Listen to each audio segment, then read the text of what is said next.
महागठबंधन से जीतनराम मांझी की पार्टी हम के बाहर होने के बाद बिहार की सियासत गर्म है।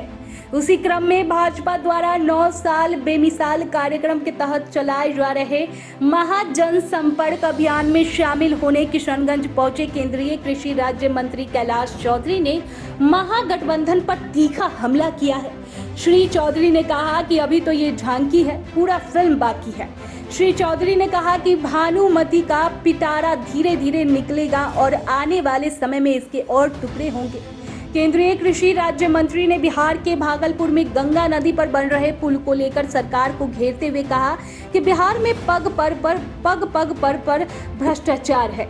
उन्होंने कहा कि मनरेगा, सड़क निर्माण सहित तमाम योजनाओं में भ्रष्टाचार व्याप्त है।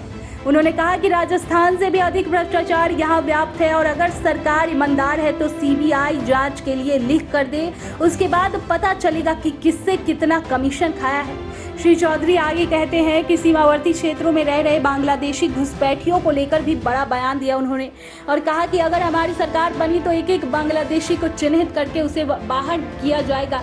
वहीं श्री चौधरी ने कहा कि बांग्लादेशी यहाँ आते हैं और कुछ जनप्रतिनिधि उन्हें संरक्षक देकर उसका आधार कार्ड, वोटर ID कार्ड बनाते हैं, जिसके बाद यहाँ से घुसपैठिए देश के अन्य राज्यों में चले जाते हैं, जो कि एक गंभीर समस्या है और इस समस्या का निदान करना भाजपा की प्राथमिकता में शामिल है।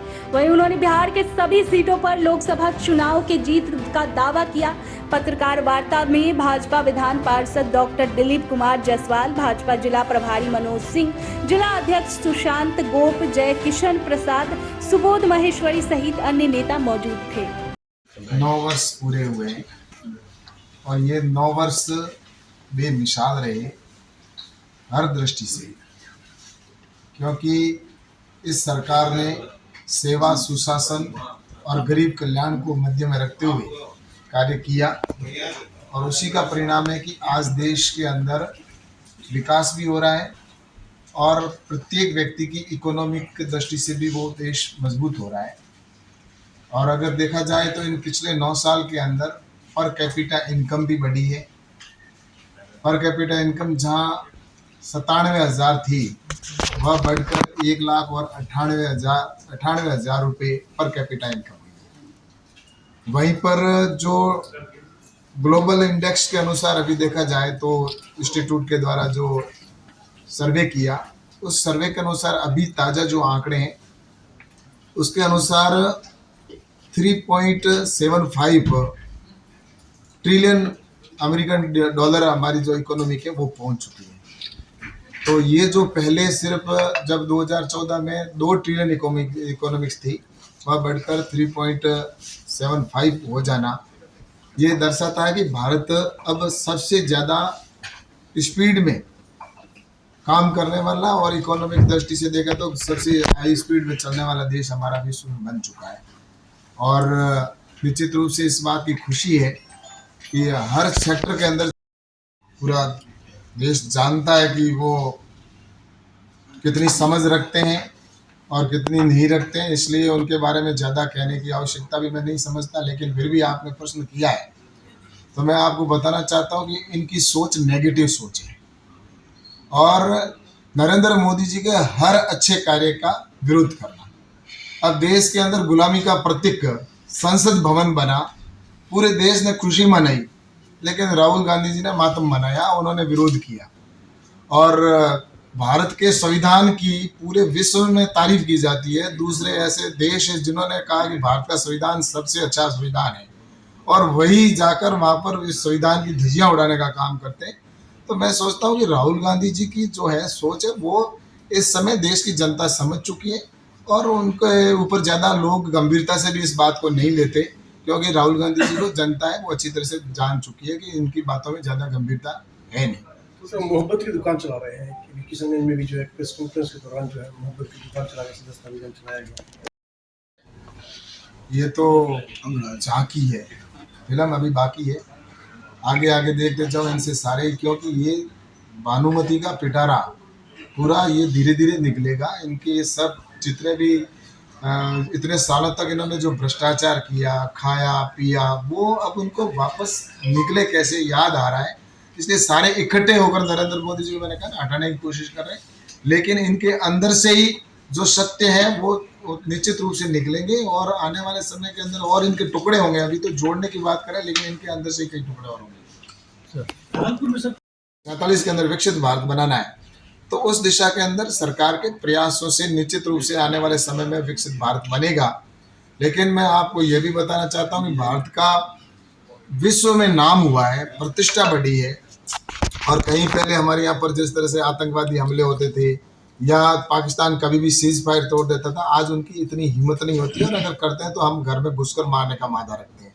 तो मैं ये कह सकता हूँ कि इन 9 सालों के अंदर भारत का सम्मान पूरे विश्व में बढ़ा है, और निश्चित रूप से ये 9 साल जो रहे ये बेमिसाल रहे, और नरेंद्र मोदी जी की सरकार ने इन 9 सालों के अंदर बहुत कीर्तिमान स्थापित किए हैं, और इसलिए देश की जनता है निश्चित रूप से आज नरेंद्र मोदी जी के इन 9 सालों के कार्य को लेकर खुशी जाहिर कर रही है, और विश्वास भी निश्चित रूप से नरेंद्र मोदी जी में बढ़ा है। सर, आप देश में विकास की बात, और चाहे इंफ्रास्ट्रक्चर की दृष्टि से हो तो देश लगातार पिछले इन 9 सालों के अंदर प्रगति कर रहा है, और आम जन में विश्वास बढ़ा है। और अगर देखा जाए तो आज जैसा कि हम देख रहे हैं कि भारत है वो पहले अर्थव्यवस्था की दृष्टि से विश्व में 5वें स्थान पर 10वें स्थान पे था, जो इन 9 सालों के अंदर 5वें स्थान पर पहुंचा है, और आने वाले समय के अंदर लक्ष्य भी रखा है कि हमारा देश विश्व में 1 नंबर स्थान पर पहुंचे 2047 में, जब हम आज़ादी के 100 साल मनाए।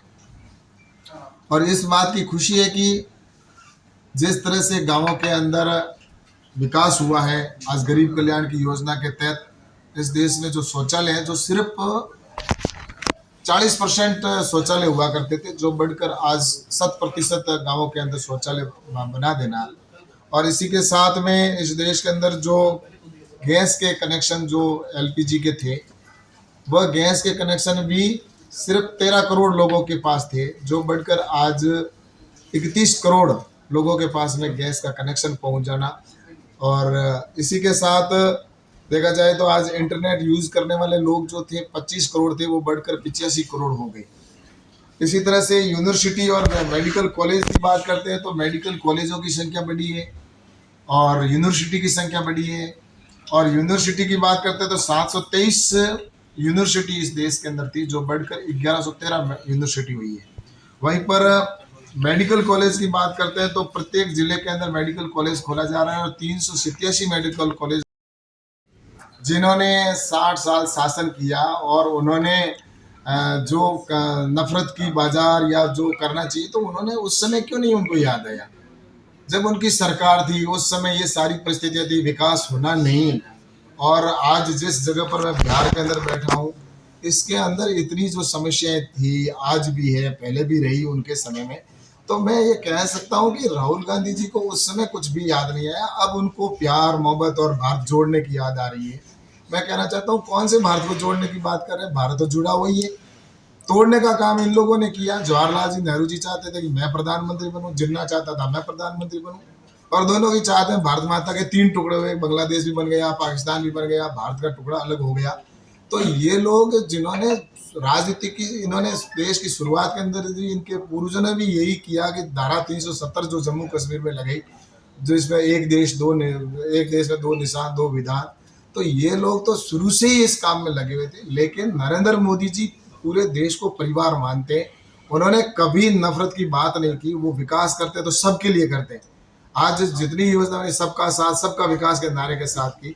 आज चाहे प्रधानमंत्री आवास बन रहे हैं तो सभी के बन रहे हैं, शौचालय बने तो सभी के घर घर लाइट पहुंचे तो सभी के पहुंचे। न उन्होंने कभी हिंदू का घर देखा, ना मुसलमान का देखा, ना सिख का देखा, ना ईसाई का देखा। प्रत्येक व्यक्ति को लेकर नरेंद्र मोदी जी चल रहे हैं, और ये सारी चीजें इनको पच नहीं रही है, क्योंकि आज आम जन है वो नरेंद्र मोदी जी की बातों पर और उनके काम पर विश्वास कर रहा है।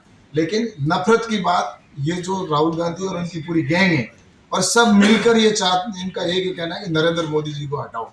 और ये सब जितने भी हैं उन सब के प्रयास कितने भी कर ले, लेकिन देश की जनता है वो नरेंद्र मोदी के कामों में विश्वास करती है, और जनता नरेंद्र मोदी जी के साथ। सर एक ही है, वो भारतीय जनता पार्टी में यहाँ आने वाले 2025 में भारतीय जनता पार्टी की सरकार बनेगी। वो इसलिए कि यहाँ का आदमी, मैं पिछले कई दिनों से यहाँ पर हूँ, लगभग 7-8 दिन हो गए मुझे यहाँ पे, और मैं पहले भी यहाँ इस क्षेत्र में आता रहा हूँ।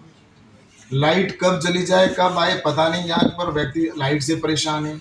यहाँ पर आम आदमी पानी की समस्या से परेशान है। पानी की जिस तरह से भराव हो जाता है, किसान उनसे परेशान, उनकी समस्या उनके पास समाधान नहीं करने का कोशिश कर रहे हैं।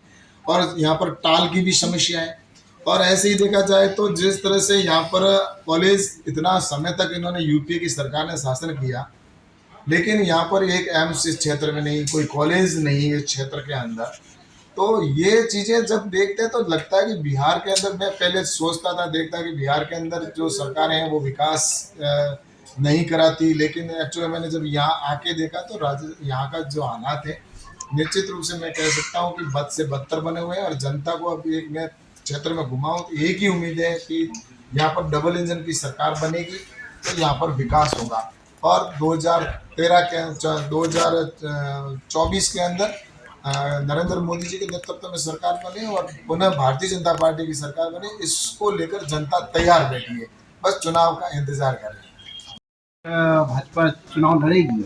भारतीय जनता पार्टी हमारे बिहार के अंदर सभी सीटों के ऊपर चुनाव लड़ेगी और सभी सीटों पर निश्चित रूप से जीतेगी, क्योंकि नरेंद्र मोदी जी ने जो देश के लिए काम किया है और जो विकास किया है, तो निश्चित रूप से सब जगह भारतीय जनता पार्टी, जिस तरह से राजस्थान में 25 की 25 सीट, गुजरात में 25-26 जो सीटें पूरी आती है, बिहार में जिस तरह से पिछली बार भी आई है, ऐसे ही यहाँ पर भी इस बार भी निश्चित रूप से आएगी। उत्तर प्रदेश में भी सीटें जिस तरह से आती है, क्योंकि नरेंद्र मोदी जी ने के लिए पूरा देश है वो उनको चाहता है और आज विश्व के अंदर नरेंद्र मोदी जी को लोग चाहते हैं। और आपने देखा होगा प्रतिष्ठा के अंदर भी बात करते हैं, तो आज जब सर्वे हुआ तो सर्वे के अंदर 78% लोगों ने सर्वे में नरेंद्र मोदी जी को सबसे पॉपुलर व्यक्ति बताया है।